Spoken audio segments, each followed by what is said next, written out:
नमस्कार दोस्तों, आपका अपना चैनल हिंदी जंक्शन पर स्वागत है।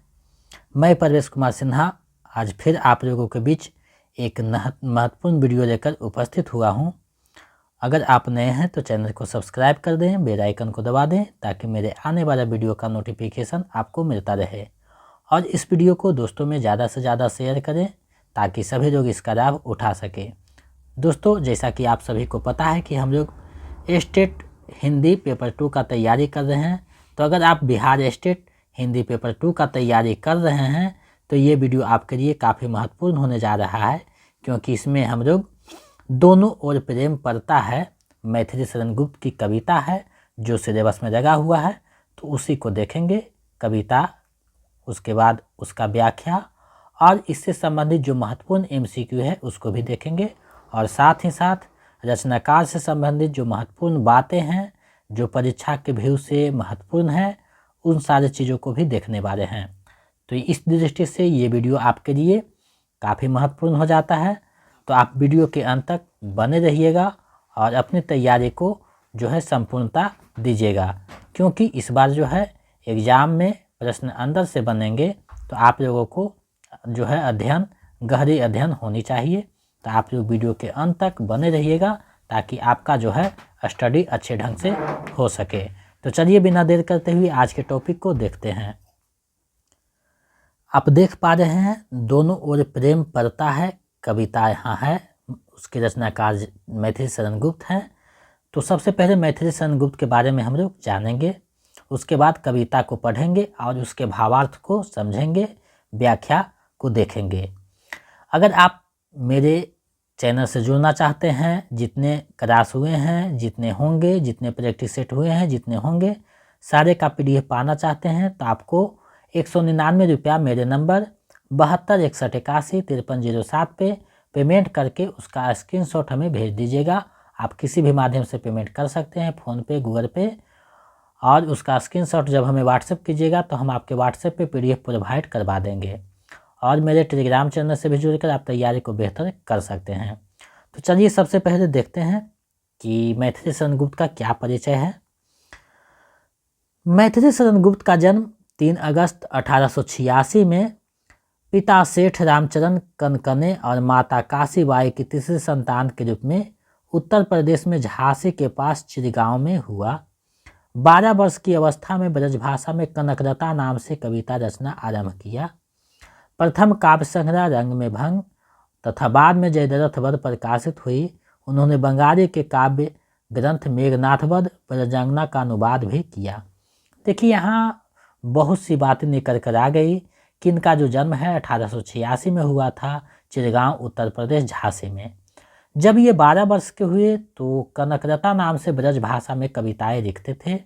इनकी पहली जो काव्य संग्रह है वो रंग में भंग है और बाद का जो है जयद्रथ वध है। ये जो है अनुवाद भी किए थे बंगाली काव्य का, जो मेघनाथ वध और ब्रजांगना का अनुवाद भी है। अब जो है आगे बढ़ते हैं, अगले बातें देखते हैं। 1912 में राष्ट्रीय भावनाओं से उत्प्रेरित भारत भारती का जो है प्रकाशन हुआ।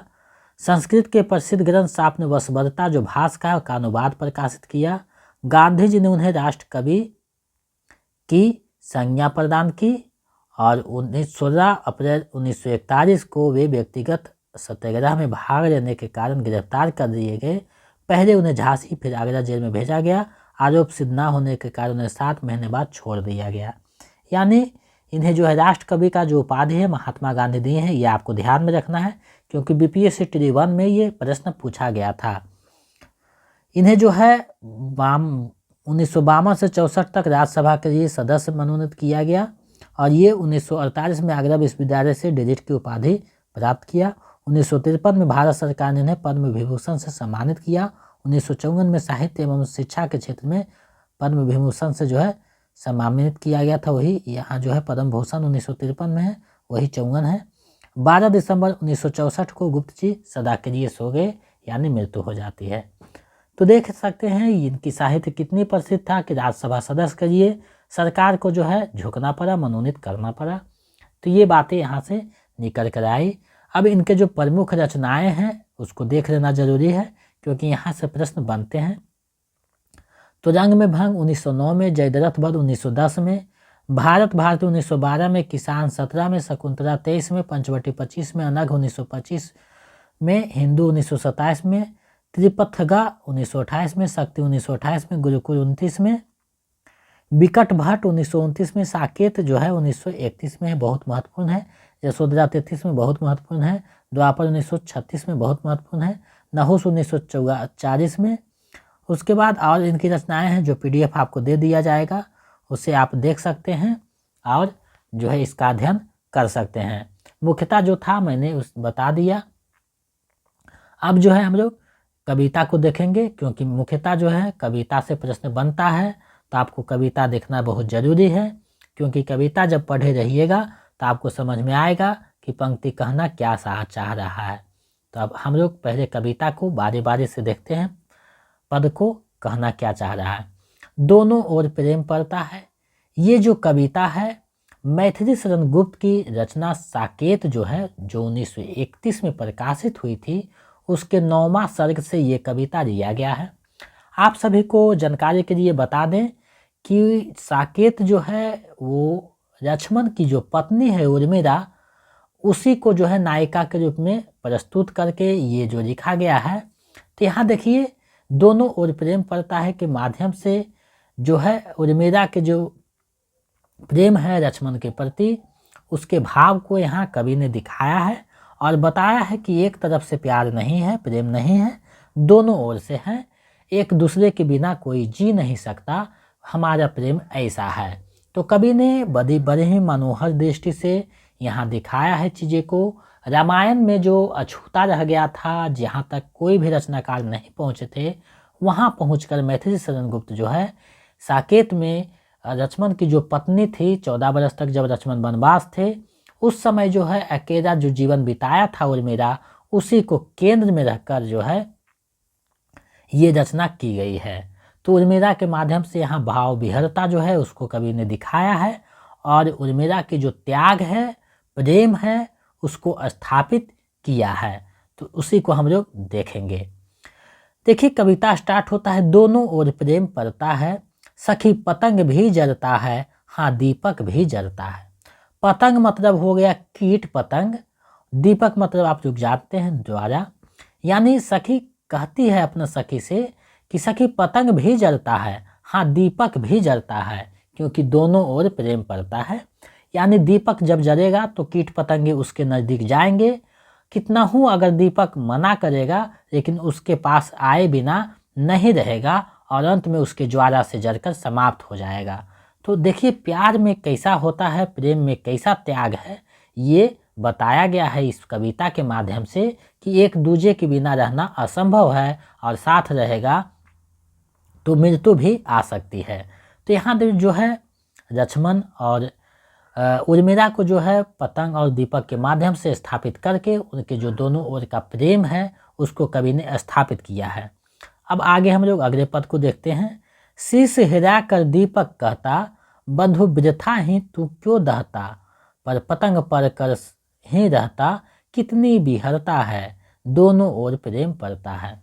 शीश हिला कर दीपक कहता, यानी दीपक की जो रव है वो शीश हिलाकर यानी आगे पीछे डोरकर कहता है पतंग से यानी कीट से कि बंधु वृथा ही तू क्यों दहता है, यानी झूठ मूठ के तो क्यों जलता है, दहना मतलब जलना, तो दहता है, पर पतंग पड़कर ही रहता है, लेकिन मना करने पर भी जो कीट है, पतंग है, वो उसके आगोश में पड़कर ही रहता है। ये कितनी बिहरता है, ये कितना मनोरम दृश्य है, क्योंकि दोनों ओर प्रेम पड़ता है। कितना हूँ मना कीजिएगा, लेकिन प्रेम जो है अपना जो है प्रेमिका के लिए समर्पित रहता है। ये यहाँ कविता में दिखाया गया है। आप दीपक मना भी करता है, लेकिन कीट पतंग जो है उसके नज़दीक आकर अपने आप को जो है समाप्त कर देता है, जो है प्रेम का निशानी है। यानी यहाँ जो है उर्मिला अपने प्यार पर जो प्रेम है उसको स्थापित करते हैं कि हम उसके बिना नहीं रह सकते। लक्ष्मण के प्रति जो प्रेम है उसी को दिखाया गया है। आगे जो है देखते हैं। बचकर हाय पतंग मरे क्या, प्रणय छोड़ कर प्राण धरे क्या, जरे नहीं तो मरा करे क्या, क्या यह असफलता है? दोनों ओर प्रेम पड़ता है। बचकर हाय पतंग मरे क्या, यानी बचकर क्या करेगा, पतंग मरे क्या, यानी अगर वो बचेगा तो पर भी मर जाएगा। प्रणय छोड़कर प्राण धरे क्या, प्रणय मतलब होता है कि साथ रहने का, तो अगर साथ नहीं रहेगा तो सिर्फ अपना प्राण क्यों जिएगा, ये कविता में दिखाया गया है। प्रणय छोड़कर प्राण धरे क्या, यानी अपने जो प्रेम है उसको छोड़कर प्राण धरने से क्या है मतलब है, जले नहीं तो मरा करे क्या, माने प्रेम में जलना, दीपक में जलने का मतलब है कि उसके प्रेम में जलना, तो उसी यहाँ संघर्ष का प्रतीक है। जलना मतलब त्याग करना, समर्पण करना, संघर्ष करना। तो ही कह रहे हैं कि जले नहीं तो मरा करे क्या, यानी अंत में जो है अंतोदगत पर मर जाना है, तो ऐसा मैं नहीं मर सकता क्योंकि हम प्रेम में जल जाना ही हमें पसंद है। क्या यह असफलता है, यानी जो ऐसे मरता है वो क्या असफलता है? तो बिल्कुल नहीं है, क्योंकि दोनों ओर प्रेम पड़ता है, दोनों ओर से प्रेम जो है समर्पण का है। कहता है पतंग मन मारे, तुम महान मैं रघु पर प्यारे, क्या ना मरण भी साथ हमारे, शरण किसे छड़ता है, दोनों ओर प्रेम पड़ता है। कहता है पतंग मन मारे, यानी कीट जो है वो अपने मान को मारे हुए कहता है तुम महान मैं रघु पर प्यारे हैं, यानी दीपक को महान बताता है और अपने को रघु बताता है। यही प्रेम का समर्पण है। जब आप किसी से प्रेम करते हैं तो अपने को उसके समक्ष तो छोटा समझना होगा और अगले जो है उसको बड़ा समझना होगा। चाहे आप ईश्वर के प्रति प्रेम हो, चाहे माता के प्रति हो, चाहे किसी भी बुजुर्ग के प्रति हो, तो आप जब स्नेह किसी से करते हैं, प्रेम करते हैं, तो उसके समक्ष आप बौना हो जाते हैं और अगला जो इंसान है उसको आप स्थापित करते हैं। वही यहाँ स्थापित किया गया है। दीपक को जो है श्रेष्ठ बताकर पतंग कहता है मैं रघु हूँ, पर दोनों ही प्यारे हैं, दोनों ही सच्चे हैं। क्या न मरण भी साथ हमारे, यानी जो प्रेम दोनों तरफ से, तो क्या हम साथ नहीं मर सकते प्रेम में? शरण किसे छड़ता है, यानी ये जो शरण है रहता अपने आगोश में रहना, ये मौत किसे छड़ता है, क्योंकि दोनों ओर प्रेम पड़ता है। आगे देखते हैं। दीपक के जलने में आरे, फिर भी है जीवन की रारे, किंतु पतंग भाग्य दीपिकारी, किसका वश चलता है, दोनों ओर प्रेम पड़ता है। दीपक के जलने में आरे, यानी दीपक जब चलता है तो ये बहुत आरे है, न्यारे है, फिर भी जीवन की ये रारे है। किंतु पतंग भाग्य दीपिकारी, लेकिन जब ये पतंग उसमें जल जाता है तो ये इसका भाग्य जो है काला है, यानी भविष्य जो है अच्छा नहीं होता है। किसका बस चलता है, लेकिन जब उसमें जल जाता है कीट पतंग, उस पर उसका बस नहीं चलता किसी का, और दोनों ओर प्रेम पड़ता है, इसलिए अपने आप को जो है उसमें समर्पित कर देना चाहता है। आगे देखते हैं। जगती वनिवृत्ति है रखती, उसे चाहती जिससे चखती, काम नहीं परिणाम नहीं रखती, मुझको ही खरता है, दोनों ओर प्रेम पड़ता है। जगती वनिवृत्ति है रखती, यानी जगत का ये जो है वनिवृत्ति बना हुआ है और उस जो सच्चा प्रेम है उसका जो है वो वाट रखता है। उसे चाहती जिससे चखती, जिसको वो चख देती है उसी को चाहता है, यानी जब दीपक जो है एक बार जिसको आगोश में ले देती है उसी को जो है सर्वनाश कर देता है। काम नहीं परिणाम निखरती, और उसमें काम नहीं होता, सीधा तुरंत में परिणाम आ जाता है, और ये मुझको खरता है, यानी पतंग को जो है ये खरता है, क्योंकि दोनों ओर प्रेम पड़ता है। तो यहाँ देखिए कविता आप लोगों के सामने यहाँ मैंने प्रस्तुत किया। अब इसका जो है कविता का सारांश क्या है उसको अब जो है शब्दों में हम लोग देख लेते हैं। तो देखते हैं, वीडियो को ज़्यादा से ज़्यादा शेयर करें ताकि सभी लोग इसको लाभ उठा सके, क्योंकि हम आपके लिए बहुत मेहनत करके चीज़ों को इकट्ठा करके लाते हैं ताकि आपका अच्छे से एग्ज़ाम हो सके। तो आप लोगों का जो है क्लास 10 फरवरी तक समाप्त हो जाएगा पेपर 2 का, और कल से हो सकता है पेपर 1 का जो है क्लास स्टार्ट हो, और साथ ही साथ जो है प्रैक्टिस सेट भी बीच बीच में किया जाएगा, और क्लास ख़त्म होगा तो प्रैक्टिस सेट ज़्यादा होगा। और जब BPSC 3 का नोटिफिकेशन आ जाएगा तो इस बार हम जो है प्रैक्टिस सेट सिर्फ करेंगे, क्लास नहीं करेंगे, समय नहीं है, तो प्रैक्टिस सेट में आप जुड़ सकते हैं। दोनों ओर प्रेम पड़ता है कविता मैथिली शरण गुप्त की जो रचित महाकाव्य साकेत है, उसके 9वें संग में संग्रहित है। इस कविता में उभय पक्षीय प्रेम की महत्ता का वर्णन किया गया है। दीपक और पतंग के प्रतीक के माध्यम से उर्मिला कहती है, हे सखी, दोनों ओर प्रेम पड़ता है। दीपक जो जलता ही है उसकी रौ में पतंग भी जलता है। दीपक पतंग को समझाता है कि तू व्यर्थ में क्यों जलता है, लेकिन पतंगा उसकी रौ में पड़कर ही रहता है। प्रेम में कितनी व्यवस्था है। पतंग यदि अपने प्राण बचा भी दे तो उसे प्रेम में सफल ना कहा जाएगा। दीपक के जलने में तो फिर भी जीवन की रारी है, लेकिन पतंगे की भाग्य लिपि तो कार्य है, सब भाग्य के अधीन है, किसी का बस नहीं चलता। प्रेम में बलिदान प्रशंसनीय है। दूसरी ओर स्वयं अपनी ज्वाला में धीरे धीरे जलता रहता है दीपक, परंतु वह पतंगों को जलने से रोकना चाहता है। पतंगा दीपक की ज्वाला से आकर्षित होकर रूप लिप्सा में अपने को मिटा देने की इच्छा से उसके समीप जलता है। भावों की विहरता में यह भी नहीं सोचता कि यह ज्वाला उसे नष्ट कर देगी।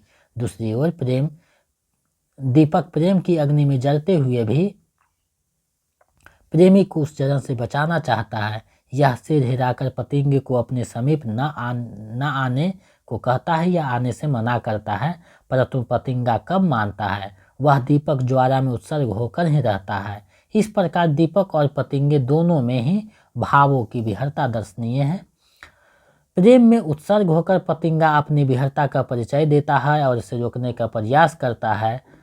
करने पर भी विहरता का जो उसको रोक ना सकता है, क्योंकि व्यवस्था है, और उसका उत्सर्ग देकर मन ही मन जलते रहना दीपक की अंतर्दाहिकता को व्यक्त करता है। इस प्रकार प्रेम दोनों ओर पड़ता है, एक ओर नहीं। यहाँ कवि ने दिखाया है कि दोनों ओर से प्रेम है। उर्मिला कहती है, पतंगा यदि दीपक का संकेत समझकर स्वयं को उसकी रौ से दूर भी कर दे तो यह स्पष्ट उसके लिए मरण तुझ ही होगा। प्रणय भाव को त्याग कर जीवित रहना प्रेमी हृदय के लिए अत्यंत कष्टकारी होगा। अतः यदि वह जलेगा नहीं तो पश्चाताप की आग में जीवन पर्यंत झुलसता रहेगा, क्योंकि प्रिय से दूर प्रणय त्याग कर जीवित रहना किसी भी प्रकार से उचित नहीं माना जा सकता। दीपक की रौ में प्राणोत्सर्ग करना असफलता नहीं है, अपितु जीवित रहना है उसके जीवन की असफलता होगी, क्योंकि दोनों ओर प्रेम समान भाव से पड़ता है। तो ये जो कविता था उसका भावार्थ था, उसका जो सारांश था मैंने प्रस्तुत किया। लेखक से संबंधित बातें थी उसको भी मैंने प्रस्तुत किया। अब जो है आपको MCQ देकर संपूर्णता को प्राप्त करवा देंगे, ताकि आपका एग्ज़ाम अच्छे से निकल सके। आपको जो है PDF प्रोवाइड करवा दिया जाएगा, ताकि 2-4 बार देखकर समझ लें और जो है पंक्तियों को भी ध्यान में रखें, क्योंकि पंक्तियों से भी प्रश्न पूछा जाता है। तो हम लोग जो है अब MCQ को देखते हैं। पहला प्रश्न है आप लोगों के सामने, दोनों ओर प्रेम पड़ता है, कविता के रचनाकार कौन है? तो आप सभी को पता है मैथिली शरण गुप्त इस कविता के रचनाकार हैं। विकल्प क सही हो जाएगा। चलिए अगले प्रश्न को देखते हैं। प्रस्तुत कविता गुप्त जी के किस काव्य से ली गई है? ये जो कविता है वो किस काव्य से ली गई है? तो ऊपर बताया गया था साकेत से लिया गया है। विकल्प ग सही हो जाएगा। चलिए आगे बढ़ते हैं, अगले प्रश्न को देखते हैं। भारत भारती के रचनाकार कौन है? भारत भारती के रचनाकार कौन है? तो इसके रचनाकार मैथिली शरण गुप्त हैं। विकल्प ख है। बहुत प्रसिद्ध रचना है जिसका प्रकाशन 1912 ईस्वी में हुआ था। जो देश में आज़ादी था उसमें क्रांति का रौ जलाया था भारत भारती रचना, आज़ादी के जो है बिंगुल बजाया था। चलिए आगे बढ़ते हैं। साकेत का प्रकाशन वर्ष क्या है? साकेत जो है मैथिली शरण गुप्त की रचना है जिससे ये कविता लिया गया है, उसका प्रकाशन वर्ष क्या है? तो 1931 ईस्वी है। विकल्प ख सही हो जाएगा। चलिए आगे बढ़कर अगले प्रश्न को देखते हैं। सखी पतंग भी जलता है, हाँ दीपक भी जलता है। कवि यहाँ पतंग से किसकी वेदना को दिखाया है? यानी कवि इस कविता में पतंग के माध्यम से किसकी वेदना को दिखाया है? तो आप सभी को पता है उर्मिला जो लक्ष्मण की पत्नी है उसकी वेदना को दिखाया गया है। विकल्प क सही हो जाएगा। चलिए नेक्स्ट प्रश्न को देखते हैं। इस 15 MCQ में आपका कितना सही होता है हमें कमेंट करके बताइएगा, ताकि हम समझ सके कि आप लोग भी तैयारी मन से कर रहे हैं। मैथिली शरण गुप्त का जन्म कब हुआ? तो आप लोगों को ऊपर बताया गया था 1886 में। विकल्प ग सही हो जाएगा। चलिए आगे बढ़ते हैं। प्रणय छोड़कर प्राण धरे क्या, जरे नहीं तो मरा करे क्या यह असफलता है? इस पंक्तियों से किस कवि का संबंध है? ये जो पंक्ति है इस पंक्ति से किस कवि का संबंध है? ये प्रश्न जो है पिछले बार ए स्टेट में पूछा गया था, तो इसका आप लोग जवाब दीजिए। मैथिली शरण गुप्त की पंक्ति है उसी से संबंधित है, विकल्प ग सही है। चलिए अगले प्रश्न को देखते हैं। आपको जो है विकल्पों में उलझा सकता है, तो प्रश्न को अच्छे से पढ़िएगा, समझिएगा, उसके बाद आंसर कीजिएगा, क्योंकि आपके लिए एक एक नंबर महत्वपूर्ण है। मैथिली शरण गुप्त को राष्ट्र कवि की उपाधि किसने दिया? मैथिली शरण गुप्त को राष्ट्र कवि क्या उपाधि किसने दिया?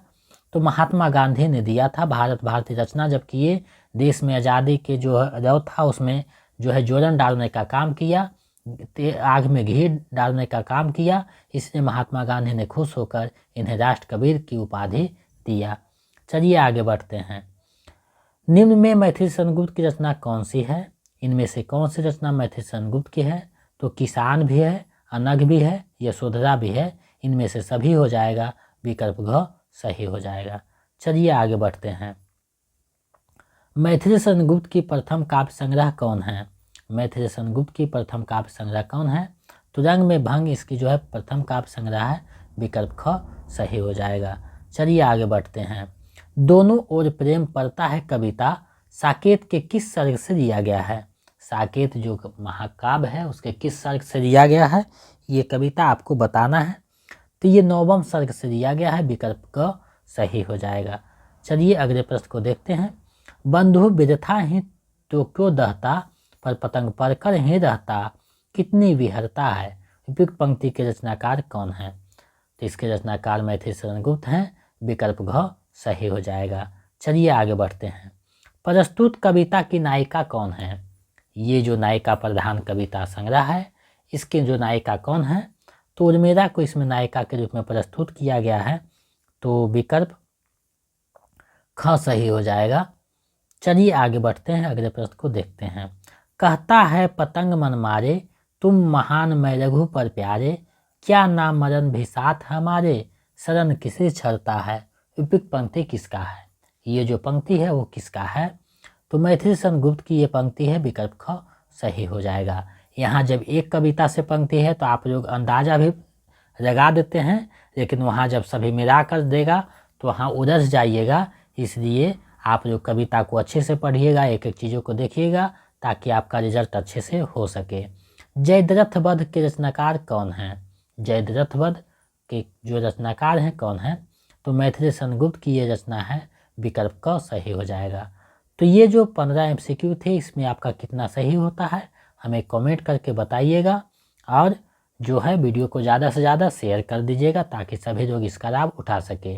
अगर इसका PDF पाना चाहते हैं तो 199 रुपया मेरे नंबर 72 61 81 53 07 पे आपको जो है पेमेंट करना है, और पेमेंट करके उसका स्क्रीनशॉट लेकर हमें व्हाट्सएप कर दीजिएगा, तो हम इधर से आपको PDF उपलब्ध करवा देंगे। और साथ ही साथ जितने क्लास हुए हैं, जितने होंगे, जितने प्रैक्टिस सेट हुए हैं उतने होंगे, सारे PDF आपको प्रोवाइड करवा दिया जाएगा 199 में। तो आप लोग जो रजिस्ट्रेशन नहीं करवाए हैं जल्दी से पेमेंट करके रजिस्ट्रेशन करवा दें, ताकि PDF आपको दे दिया जाए, क्योंकि समय अब आप लोगों को नज़दीक आता जा रहा है, तो समय कम है, तो आप लोग पेमेंट करके PDF प्राप्त कर सकते हैं। मेरे साथ बने रहने के लिए बहुत बहुत धन्यवाद। अगर आप नए हैं तो चैनल को सब्सक्राइब कर दें, और वीडियो को दोस्तों को जो है ज़्यादा से ज़्यादा शेयर करें, ताकि सभी लोग इसका लाभ उठा सकें। तो मिलते हैं एक नए वीडियो में। बहुत बहुत धन्यवाद।